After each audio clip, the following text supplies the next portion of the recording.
નમસ્કાર દોસ્તો, સ્વાગત છે આપ સર્વનું તમારી પોતાની YouTube channel ocean coaching classes પર। મિત્રો, આપણી આ ચેનલ ઓશન કોચિંગ ક્લાસીસ ઉપર ધોરણ 8ની જે ગાલા સ્વાધ્યાય પોથી છે તે ગાલા સ્વાધ્યાય પોથીના ગુજરાતી વિષયના દરેક પાઠના સચોટ અને સંપૂર્ણ સોલ્યુશનના વિડીયો અને પીડીએફ મુકાઈ ચૂક્યા છે, તો જરૂરથી આ વિડીયો અને પીડીએફનો અભ્યાસ કરી લેજો। આ જે ગાલા સ્વાધ્યાય પોથી છે તે ગાલા સ્વાધ્યાય પોથીના જે ગુજરાતી સહિતના દરેક વિષયના પીડીએફ આપણી એપ્લિકેશન ઉપર મુકાઈ ચૂકી છે। એપ્લિકેશન ડાઉનલોડ કરવા માટેની લિંક તમને નીચે ડિસ્ક્રિપ્શન બોક્સની અંદર મળી જશે અને સાથે આ જે ગાલા સ્વાધ્યાય પોથી છે તેના દરેક વિડીયો આપણી યુટ્યુબ ચેનલ ઉપર મુકાઈ ચૂક્યા છે। યુટ્યુબ ચેનલનું નામ છે ઓશન કોચિંગ ક્લાસીસ। ચાલો દોસ્તો, તો શરૂ કરીએ આપણે ધોરણ 8 વિષય ગુજરાતી ગાલા સ્વાધ્યાય પોથી પાઠ નંબર 18 માંડી અમારી વાત, સંપૂર્ણ અને સચોટ સોલ્યુશન। એમાં જોઈએ આપણે સર્વપ્રથમ પ્રશ્ન નંબર 1, એમાં છે વિકલ્પો। મિત્રો, આ વિડીયો પસંદ આવે તો લાઇક કરવાનું, તમારા મિત્રો સાથે શેર કરવાનું અને આપણી આ ચેનલને સબસ્ક્રાઇબ કરવાનું ભૂલશો નહીં। પહેલો સવાલ, માંડવીના લગ્ન કોની સાથે થયા હતા? તો જવાબ આવશે વિકલ્પ સી, ભરત। બીજું, માંડવીએ માતા કૈકેયીની માંગણીના શબ્દોને શેની ધાર સાથે સરખાવ્યા છે? તો જવાબ આવશે વિકલ્પ એ, અસીપત્ર। ત્રીજો સવાલ, કૈકેયી માતાની ચઢવણી મંથરા માસીએ કરી હોવા છતાં ભરતની શંકાની સોય કોના ઉપર હતી? તો જવાબ આવશે વિકલ્પ ડી, માંડવી। ચોથું, શ્રી રામની પાદુકા રાજગાદી ઉપર મૂકી ત્યારે ક્યાં રહી બધું જ કામ સંભાળ્યું હતું? તો જવાબ આવશે વિકલ્પ બી, નંદીગ્રામ। ત્યાર પછી છે પાંચમો સવાલ, માંડવીના મતે તેના અધિકાર કે પોતાને થતા અન્યાય કરતાં શું આગળ હતું? તો જવાબ આવશે વિકલ્પ ડી, રાષ્ટ્રધર્મ। છઠ્ઠું, કેટલા વર્ષનો વનવાસ પૂર્ણ કરી શ્રી રામ અયોધ્યા પધાર્યા હતા? તો જવાબ આવશે વિકલ્પ એ, 14 વર્ષનો। સાતમું, શ્રી રામની સાથે ભરત કેવી રીતે હાજર હોવાથી માંડવી ત્યાં ન ગઈ? તો જવાબ આવશે વિકલ્પ સી, પડછાયાની જેમ। આઠમો સવાલ, રામાયણ કોણે લખી છે? તો જવાબ આવશે વિકલ્પ બી, ઋષિ વાલ્મીકીએ। મિત્રો, ધોરણ 3 થી 12ની કોઈ પણ પ્રકારની પીડીએફ અને પીપીટી જો તમારે જોઈતી હોય તો એ તમને મળી જવાની છે ઓશન કોચિંગ ક્લાસીસ પરથી। જેમ કે સ્વાધ્યાયન પોથીના સોલ્યુશન છે, સમજૂતી પ્લસ સ્વાધ્યાય છે, ગાલા સ્વાધ્યાય પોથી, પ્રોજેક્ટ પ્રવૃત્તિ, પ્રયોગ પોથી, ભૂગોળ પોથી, અંગ્રેજી ગ્રામર, યુનિટ ટેસ્ટ, આઈએમપી પ્રશ્નો, અસાઇનમેન્ટ કે કોઈ પણ પ્રકારના સોલ્યુશનની પીડીએફો મળી જશે। વોટ્સઅપ પર પણ પીડીએફ અને પીપીટી મેળવવા માટે આજે જ સંપર્ક કરો 70 46 22 22 54 નંબર ઉપર, અથવા તો આપણી એપ્લિકેશનનું નામ છે ocean coaching classes. Application download કરી અહીંયાથી પણ તમે આ સોલ્યુશનની પીડીએફ મેળવી શકો છો। અહીંયા તમે જોઈ શકો છો મોબાઈલ નંબર આપેલો છે 70 46 22 22 54।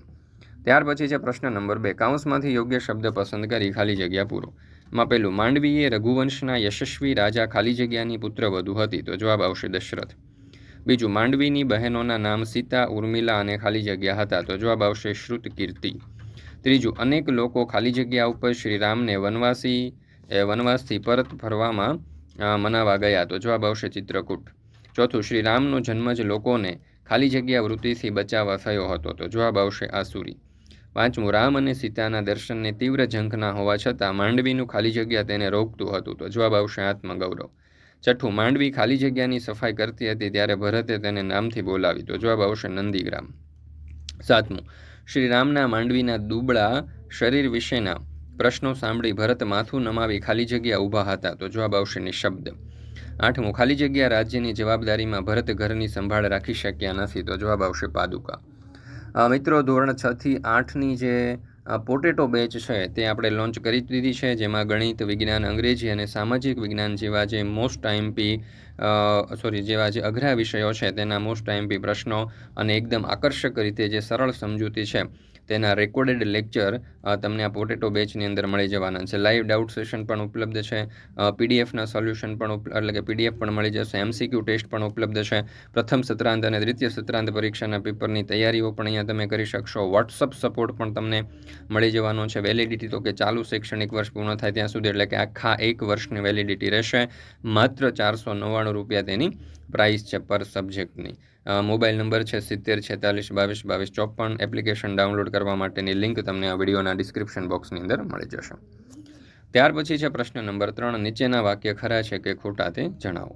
એમાં પહેલું, માંડવી સાથેના લગ્નના થોડા દિવસો બાદ ભરત તેમના મામાને ત્યાં કઈ દેશ ગયા હતા? તો જવાબ આવશે ખરું। બીજું, રાજા દશરથની માંગણી માતા કૈકેયી માટે પ્રાણઘાતક સાબિત થઈ? તો જવાબ આવશે ખોટું। ત્રીજું, ભરતે માતા કૈકેયી સામે અપ્રિય વચન માગવા માટે વિષાદ વ્યક્ત કર્યો હતો? ખરું। ચોથો સવાલ, માંડવી પોતાનો યુગ ધર્મ સમજતી હોવા છતાં ભરતના નિર્ણય સામે વિદ્રોહ માટે તૈયાર થઈ? જવાબ આવશે ખોટું। પાંચમો સવાલ, નંદીગ્રામમાં ભરતની સેવા કરવાથી માંડવીનું શરીર તંદુરસ્ત બની ગયું હતું. તો જવાબ આવશે ખોટું.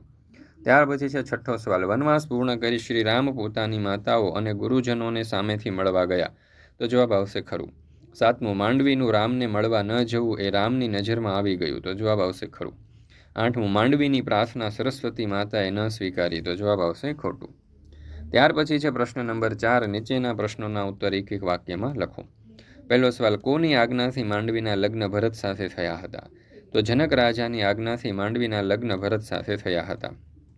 બીજો સવાલ, માંડવીના પિતૃ અને શ્વશુર કુળની પરંપરામાં શું હતું? માંડવીના પિતૃ અને શ્વશુર એમ બંને કુળમાં પરંપરા હતી કે તેનાથી માતા કૈકેયીને તેમના નિર્ણય અંગે કંઈ કહી ન શકાય. યુગ ધર્મ એટલે શું? જે તે યુગમાં જન્મેલા લોકોનો ધર્મ એટલે યુગ ધર્મ. રઘુવંશના કુળગુરુ કોણ હતા? તો રઘુવંશના કુળગુરુ વશિષ્ઠ ઋષિ હતા. ત્યાર પછી છે પાંચમો સવાલ, માંડવી નંદીગ્રામમાં રહેવા કેમ ગઈ? તો માંડવી નંદીગ્રામમાં ભરતની સેવા કરવા રહેવા ગઈ હતી. છઠ્ઠો સવાલ, અયોધ્યા પાછા ફરેલા શ્રી રામને મળવા માંડવી કેમ ન ગઈ? ઉત્તર, માંડવીએ પ્રતિજ્ઞા લીધી હતી કે જ્યાં સુધી ભરત સામેથી બોલાવે નહીં ત્યાં સુધી તેમની સામે ન જવું. આથી અયોધ્યા પાછા ફરેલા શ્રી રામને મળવા માંડવી ન ગઈ. માંડવીના કહ્યા અનુસાર ભરતજી કેવા હતા? તો જવાબ આવશે કે માંડવીના કહ્યા અનુસાર ભરતજી ધીર, વીર અને તેજસ્વી હતા. આઠમો સવાલ, કૈકેયીએ રાજા દશરથ પાસે કઈ માંગણી કરી? કૈકેયીએ રાજા દશરથ પાસે રામને 14 વર્ષ વનવાસ અને ભરતને રાજગાદી મળે એવી માંગણી કરી. નવમો સવાલ છે કે માંડવીને ભરત દ્વારા પોતાની ઉપેક્ષા સહન કરવાની શક્તિ શેના કારણે મળી હતી? ઉત્તર, માંડવીને ભરત દ્વારા પોતાની ઉપેક્ષા સહન કરવાની શક્તિ તેને ભરત જ સામેથી બોલાવે એવી હઠ અને નિર્ણયના કારણે મળી હતી. 10મો સવાલ, માંડવી પોતે ઉર્મિલા અને શ્રુતકીર્તિની સાથે શ્રી રામને મળવા શા માટે ન ગઈ? ઉત્તર, માંડવીએ ભરત સામેથી ન બોલાવે ત્યાં સુધી ભરતની સામે ન જવાની પ્રતિજ્ઞા લીધી હોવાથી તેણે ઉર્મિલા અને શ્રુતકીર્તિની સાથે શ્રી રામને મળવા માટે ન ગઈ. 11મો સવાલ, માંડવી મને મળવા કેમ ન આવી? રામના આ પ્રશ્નનો ઉત્તર ભરત કેમ ન આપી શક્યા? ઉત્તર, ભરત માંડવી મને મળવા કેમ ન આવી? રામના આ પ્રશ્નનો ઉત્તર ભરત ન આપી શક્યા કારણ કે ભરતે પોતે 14 વર્ષથી માંડવીને જોઈ નહોતી. 12મો સવાલ, માંડવીએ શ્રી રામને પોતાના શરીરની કૃશતાનું શું કારણ જણાવ્યું?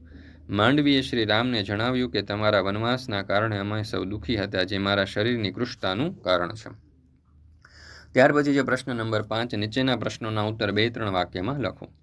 પહેલો સવાલ, માંડવીના કહ્યા મુજબ તે ભરતના નિર્ણય સામે વિદ્રોહ કરે તો કોણ તેનો પક્ષ લેત? માંડવીના કહ્યા મુજબ તે ભરતના નિર્ણય સામે વિદ્રોહ કરે તો અયોધ્યાના રાજમહેલના દરેક વ્યક્તિ તેના પક્ષે જ હોત. કૌશલ્યા માતા ભરતને ધમકાવીને મને સન્માનવા આ ફરજ પાડે. ગુરુ વશિષ્ઠ પણ ભરતને માંડવી માટે આજ્ઞા આપવા તૈયાર જ હોત. બીજો સવાલ, માંડવી નંદીગ્રામમાં ભરતની કઈ અને કેવી રીતે સેવા કરતી હતી? માંડવી પ્રાંતઃકાળે ઉઠી ભરત જાગે એ પહેલાં એમના સ્નાન, સંધ્યા અને સવારની જરૂરિયાતો ગોઠવી દેતી હતી. ભરત બહાર જાય ત્યારે તેમની પર્ણકુટીની સફાઈ માંડવી જાતે કરતી. ભરત માટે ભોજન પણ પોતે જ તૈયાર કરતી હતી. આ તમામ કાર્યો કરવા દરમિયાન તે ક્યારેય ભરતની નજર સામેથી પસાર ન થાય તેનું ધ્યાન રાખતી હતી. ત્રીજો સવાલ, માંડવીએ શ્રી રામના ચરણ સ્પર્શ કર્યા ત્યારે તેમનું દુબળું શરીર જોઈને શ્રી રામે શું પૂછ્યું? ઉત્તર, માંડવીએ શ્રી રામના ચરણ સ્પર્શ કર્યા ત્યારે તેમનું દુબળું શરીર જોઈને શ્રી રામે પૂછ્યું, માંડવીની આ સ્થિતિ પાદુકા રાજ્યમાં આમ ચાલતું હતું? કેમ એના શરીર અને ચહેરા ઉપર તેજ નથી? ચોથો સવાલ, માંડવીએ સરસ્વતી માતાને શી પ્રાર્થના કરી? કેમ? માંડવીએ સરસ્વતી માતાને પ્રાર્થના કરી કે હે માં, વાલ્મીકી ઋષિ રામાયણનો શેષ ભાગ પૂરો કરવાનો છે એ વખતે મારી વાત ન લખે તેવું વરદાન આપો. માત્ર મારી વાતના કારણે ભરતજીના ઉજ્જવળ ચરિત્ર ઉપર કોઈ ડાઘ ન જુએ. પાંચમો સવાલ, પાદુકા રાજ્ય એટલે શું? પાદુકા રાજ્ય એટલે એક એવું રાજ્ય જ્યાં રાજાની પાદુકાને રાજાના પ્રતિનિધિ તરીકે સિંહાસન ઉપર રાખીને શાસન કરાય છે. ભરતે રામની પાદુકાને અયોધ્યાના સિંહાસન ઉપર સ્થાપિત કરી અને 14 વર્ષ સુધી રામના પ્રતિનિધિ તરીકે શાસન કર્યું હતું. ત્યાર પછી છે પ્રશ્ન નંબર 6. નીચેના પ્રશ્નોના ઉત્તર 5-6 વાક્યમાં લખો. મિત્રો, ધોરણ 8ની ગુજરાતી વિષયની જે ગાલા સ્વાધ્યાય પોથી છે તે ગાલા સ્વાધ્યાય પોથીના પાઠ નંબર 18 તો આપણે અહીંયા આપેલો જ છે, પણ સાથે સાથે દરેક પાઠની જે PDF છે, દરેક પાઠના જે વિડીયો છે તેના સચોટ અને સંપૂર્ણ સોલ્યુશન આપણી ચેનલ ઉપર અને આપણી યુટ્યુબ ચેનલ ઉપર અને આપણી એપ્લિકેશન ઉપર મુકાઈ ચૂક્યા છે, જેની લિંક તમને આ વિડીયોના ડિસ્ક્રિપ્શન બોક્સની અંદર મળી જશે. તો દરેક વાલીઓ, વિદ્યાર્થીઓ અને શિક્ષક મિત્રોએ અવશ્ય આ જે પ્રશ્નપત્ર આ જે ગાલા સ્વાધ્યાય પોથી છે તે ગાલા સ્વાધ્યાય પોથીના દરેક પાઠના વિડીયો અને પીડીએફનો અભ્યાસ કરી લેવો. તમારી પરીક્ષાની તૈયારી માટે દોસ્તો મિત્રો તમને ખૂબ જ ઉપયોગી થશે. બીજી ખાસ મહત્ત્વની વાત અને સૂચના એ છે કે આ જે ગાલા સ્વાધ્યાય પોથી છે એમાં ફક્ત ગુજરાતી વિષય જ નહીં, પણ સાથે ધોરણ 8ના દરેક વિષયની ગાલા સ્વાધ્યાય પોથીના તમામ પાઠના સચોટ અને સંપૂર્ણ સોલ્યુશનના વિડીયો અને પીડીએફ આપણી ચેનલ ઉપર મુકાઈ ચૂક્યા છે. તો આ ગાલા સ્વાધ્યાય પોથીના જે વિડીયો છે અને જે પીડીએફ છે તમને પસંદ આવે તો લાઇક કરવાનું, તમારા મિત્રો સાથે શેર કરવાનું અને સાથે સરસ મજાની કોમેન્ટ આપવાનું ભૂલશો નહીં. મિત્રો, કોમેન્ટ એક ખાસ આપતા જજો. ચાલો, આ પીડીએફ તમે મેળવી લીધી છે કે નહીં, આ પીડીએફનું તમે ખાસ એક જોઈ લેજો, કારણ કે ધોરણ 3થી 12ની કોઈ પણ પ્રકારની પીડીએફ અને પીપીટી જો તમારે જોઈતી હોય તો એ તમને મળી જવાની છે ઓશન કોચિંગ ક્લાસીસ પરથી.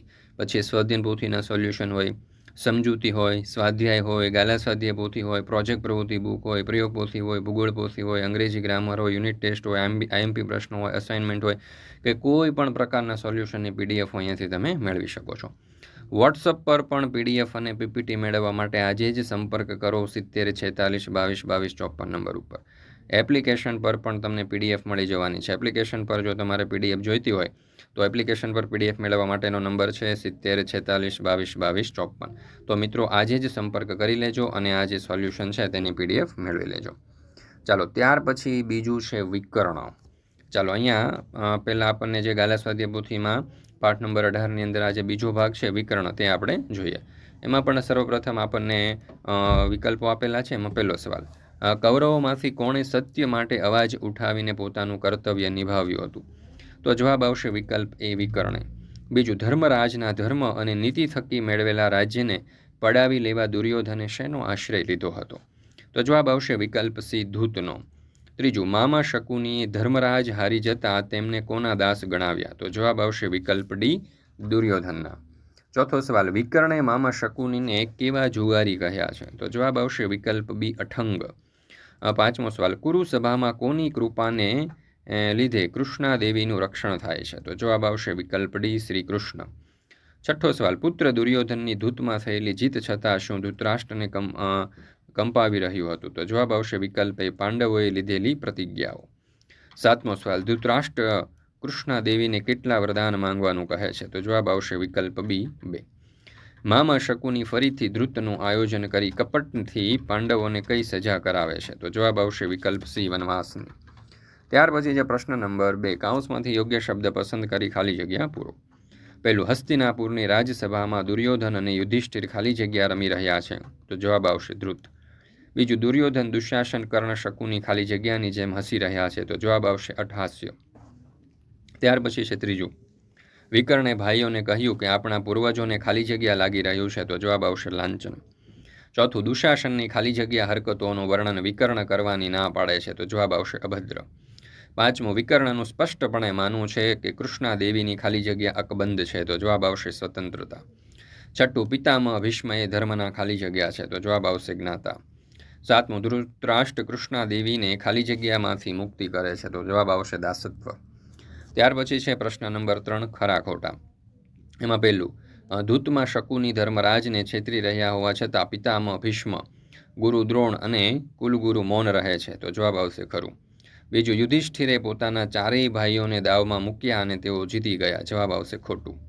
ત્રીજું, યુધિષ્ઠિરે ધૂતમાં દ્રૌપદીને દાવ ઉપર લગાવી ત્યારે વિકર્ણે તેમને અધર્મરાજ કહ્યા. તો જવાબ આવશે ખરું.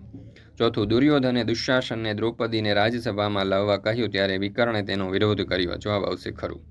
પાંચમું, વિકર્ણ અને વિદુરનો આર્તનાદ સાંભળી દુશાસન દ્રૌપદીનું વસ્ત્રહરણ અટકાવી દે છે. તો જવાબ આવશે ખોટું. દુર્યોધન કુરુસભામાં દ્રૌપદીના થતા અપમાન વિરુદ્ધ બોલવાની વિકર્ણને છૂટ આપે છે. તો જવાબ આવશે ખોટું. ધૃતરાષ્ટ્રે દુર્યોધનને ધૂતમાં જીતેલી તમામ સંપત્તિ યુધિષ્ઠિરને પાછી સોંપી. તો જવાબ આવશે ખરું. દ્રૌપદી બોલે છે ત્યારે આખી સભા હસવા લાગે છે. જવાબ આવશે ખોટું. નવમું, કૃષ્ણાદેવીની વાત તાર્કિક છે એવું વિદુર માને છે. જવાબ આવશે ખરું. 10મું, દુર્યોધને વિકર્ણને બોલતા અટકાવી દીધો. જવાબ આવશે ખરું. ભીષ્મ ચોખ્ખો જવાબ આપે છે. જવાબ આવશે ખોટું. વિકર્ણને બોલતો અટકાવીને બેસાડી દેવામાં આવે છે. જવાબ આવશે ખરું. ત્યાર પછી છે પ્રશ્ન નંબર 4, એક એક વાક્યમાં ઉત્તર લખો. એમાં પહેલું, વિકર્ણના કહ્યા મુજબ દુર્યોધનના બદલે કોણ ધૂત રમી રહ્યું હતું? ઉત્તર, વિકર્ણના કહ્યા મુજબ દુર્યોધનના બદલે તેમના ધૂર્ત મામા શકુની પાસા ફેંકીને ધૂત રમી રહ્યા હતા. વિદુરે ધૂતને કેવું કહ્યું છે? વિદુરે ધૂતો અર્થનું મૂળ કહ્યું છે. દુર્યોધને શા માટે નીતિજ્ઞ વિદુરનું અપમાન કર્યું? નીતિજ્ઞ વિદુરે રાજા ધૃતરાષ્ટ્રને કૌરવો અને પાંડવો વચ્ચેનું યુદ્ધ અટકાવવા વિનંતી કરી ત્યારે દુર્યોધને તેનું અપમાન કર્યું. ચોથો સવાલ, યુધિષ્ઠિરે ધૂતમાં દ્રૌપદીને દાવ ઉપર લગાવી ત્યારે વિકર્ણએ મનોમન શી પ્રાર્થના કરી? યુધિષ્ઠિરે ધૃતમાં દ્રૌપદીને દાવ ઉપર લગાવી ત્યારે વિકર્ણે મનોમન પ્રાર્થના કરી કે ભગવાન ન કરે આ દાવ ધર્મરાજ જીતે. ત્યાર પછી છે પાંચમો સવાલ, દુર્યોધન ધૂતમાં જીતેલી દ્રૌપદીને લેવા સૌપ્રથમ કોને મોકલે છે? દુર્યોધન ધૂતમાં જીતેલી દ્રૌપદીને લેવા સર્વપ્રથમ પ્રતિકામી નામના સેવકને મોકલે છે. છઠ્ઠો સવાલ, કૃષ્ણાદેવી કુરુસભામાં કયો તાર્કિક પ્રશ્ન ઉઠાવે છે? કૃષ્ણાદેવી કુરુસભામાં તાર્કિક પ્રશ્ન ઉઠાવે છે કે હું જીતાયેલી કે વણ જીતાયેલી. સાતમો સવાલ, વિકર્ણના મતે કોણ સાચા ક્ષત્રિય નથી? તો વિકર્ણના મતે જે કોઈ પણ નારીનું અપમાન મૂંગો થઈને જોઈ રહે છે તે સાચો ક્ષત્રિય નથી. કૃષ્ણાદેવીના કેશ દુશાસન ખેંચતો હોય છે ત્યારે કોણ ભીષણ પ્રતિજ્ઞાઓ લે છે? કૃષ્ણાદેવીના કેશ દુશાસન ખેંચતો હોય છે ત્યારે ભીમસેન, અર્જુન અને સહદેવ ભીષણ પ્રતિજ્ઞાઓ લે છે. વિકર્ણ કોને અપરાધી માને છે? જે અધર્મ અને અન્યાય કરે છે તે તો અપરાધી છે જ, પરંતુ છડે ચોક અન્યાય થતો હોય અને મૂક શ્રોતા બની રહે તેને વિકર્ણ અપરાધી માને છે. ત્યાર પછી છે પ્રશ્ન નંબર 5. નીચેના પ્રશ્નોના ઉત્તર 2-3 વાક્યમાં લખો. એમાં પહેલો સવાલ, વિકર્ણ વારંવાર સભામાં કેમ ઊભો થઈ જતો હશે? વિકર્ણ ધર્મ અને ન્યાયના પક્ષમાં હતો. તે દુર્યોધનનો નાનો ભાઈ હોવા છતાં દ્રૌપદીના ચીરહરણ અને અપમાન સમયે તેણે સભામાં ઊભા થઈને અન્યાય વિરુદ્ધ અવાજ ઉઠાવ્યો હતો. તેને આ ધૃત અને દ્રૌપદીનું અપમાન અનુચિત લાગતું હતું. બીજો સવાલ, વિકર્ણે દ્રૌપદીને રાજસભામાં લાવવાનો વિરોધ કર્યો ત્યારે દુર્યોધન અને તેના ભાઈઓએ તેને ચૂપ રહેવાનું કહ્યું ત્યારે તેણે શું કર્યું? વિકર્ણે દ્રૌપદીને રાજ્યસભામાં લાવવાનો વિરોધ કર્યો ત્યારે દુર્યોધન અને તેના ભાઈઓએ તેને ચૂપ રહેવાનું કહ્યું ત્યારે તેણે કહ્યું, અરે બધા યાદ રાખજો, જો આ પાપ લીલા આટલેથી નહીં અટકે તો તેનું પરિણામ સૌએ ભોગવવું પડશે. આપણા પૂર્વજોને લાંછન લાગી રહ્યું છે. હસ્તિનાપુરનું સિંહાસન લજવાઈ રહ્યું છે. ત્રીજો સવાલ, કૃષ્ણાદેવી કુરુસભામાં હું જીતાયેલી કે વણ જીતાયેલી એવો તાર્કિક પ્રશ્ન કેમ ઉઠાવે છે? કૃષ્ણાદેવી કુરુસભામાં હું જીતાયેલી કે વણ જીતાયેલી એવો તાર્કિક પ્રશ્ન ઉઠાવે છે કારણ કે તેમના કહેવા મુજબ યુધિષ્ઠિર પોતે દાસ બની ગયા પછી જો મને દાવમાં મૂકી હોય તો હું દાસી કેવી રીતે બની શકું? શું ગુલામને એ અધિકાર છે?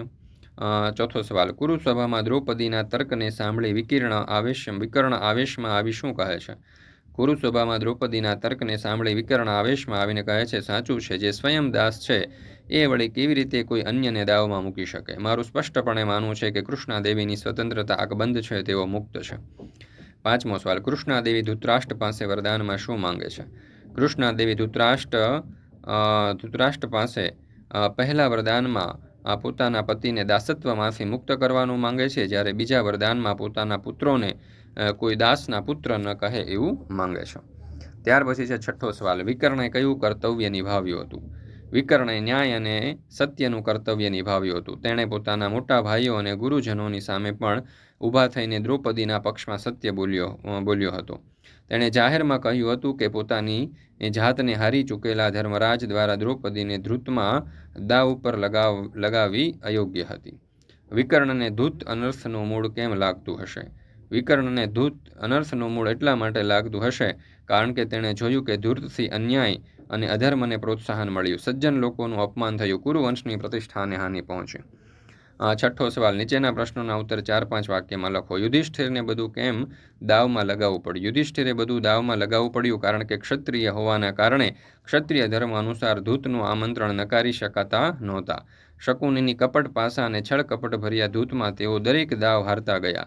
દરેક હાર પછી શકુનીએ તેમને પુનઃ દાવ લગાવવા ઉશ્કેર્યા. હારેલી વસ્તુ પાછી મેળવવાની લાલસામાં તેઓ વધુને વધુ દાવ લગાવતા ગયા. આમ યુધિષ્ઠિરને બધું દાવમાં લગાવવું પડ્યું.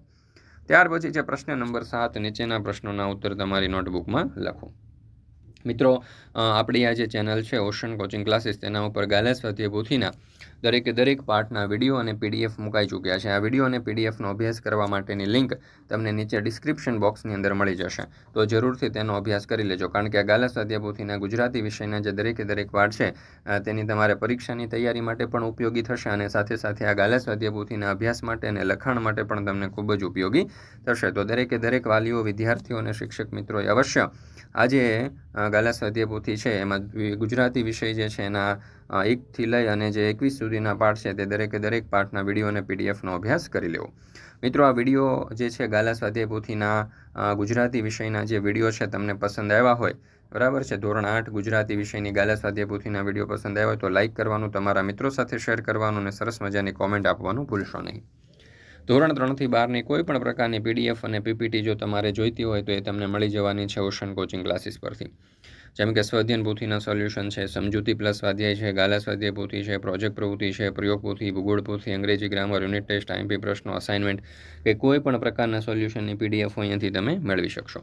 વોટ્સઅપ પર પણ જો તમારે પીડીએફ અને પીપીટી જોઈતી હોય તો અહીંયા નંબર આપેલો છે 7046 22 22 54. આ નંબર ઉપર તમે કોન્ટેક્ટ કરી, સંપર્ક કરી અને સોલ્યુશનની પીડીએફ મેળવી શકો છો. એપ્લિકેશન ડાઉનલોડ કરવા માટેની લિંક પણ તમને આ વિડીયોના ડિસ્ક્રિપ્શન બોક્સની અંદર મળી જશે. એપ્લિકેશનનું નામ છે ઓશન કોચિંગ ક્લાસીસ. ત્યાર પછી આપણને આપેલી છે પ્રવૃત્તિ. ચાલો, એમાં પહેલું, અરે મારાથી શું મંગાઈ ગયું, ભરત તને દોષી સમજે એ ન ચાલે, ચાલ મારી હાજરીમાં સ્પષ્ટતા કરીએ. તો જવાબ આવશે કઈ માતા. આવી રીતે મિત્રો અહીંયા તમે જોઈ શકો છો કે દરેક પાઠ જે છે એની જે પ્રોજેક્ટ પ્રવૃત્તિ બુક છે તે એટલે કે જે પ્રવૃત્તિઓ છે ગાલા સ્વાધ્યાય પોથીની પાછળ આપવામાં આવેલી પ્રવૃત્તિઓ, તે દરેક પ્રવૃત્તિઓના સોલ્યુશનના વિડીયો અને પીડીએફ આપણી ચેનલ ઉપર મુકાઈ ચૂક્યા છે. તો જરૂરથી તેનો અભ્યાસ કરી લેજો. વિડીયો પસંદ આવ્યો હોય તો લાઇક કરવાનું, તમારા મિત્રો સાથે શેર કરવાનું અને સરસ મજાની કોમેન્ટ આપવાનું ભૂલશો નહીં. ફરી મળીશું મિત્રો આપણે ધોરણ 8ની ગુજરાતી વિષયની ગાલા સ્વાધ્યાય પોથીના એક નવા પાઠના સચોટ અને સંપૂર્ણ સોલ્યુશન સાથે.